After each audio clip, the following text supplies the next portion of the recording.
Fijn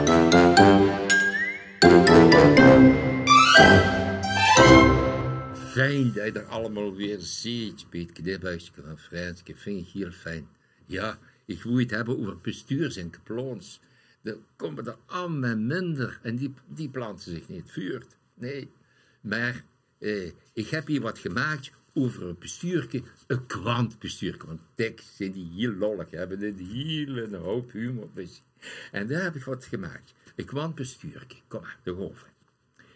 Er was een heel lollig, braaf, klein bestuurke, met een dik buikje en op een wangen een kleurke.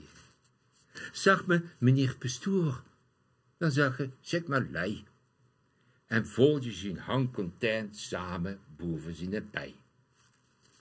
Met de communie uitreiken zag hij eerder skier, alsjeblieft, het lichaam van een slevenier.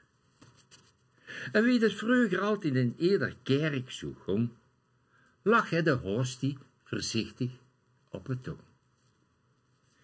Nu was er in het dorp een vrouw, die stond als een flauw ding bekend, en wordt daardoor niet zo door iedereen bemind. Nee, ze wordt altijd opgetutst en geverfd, wie een schilderij, en leefde in een wolk van parfum rondom een gezatte prei. Eens ging ze het communie met een bloot roeie mond. Het bestuurke zoog dat en dacht, dat is toch niet gezond.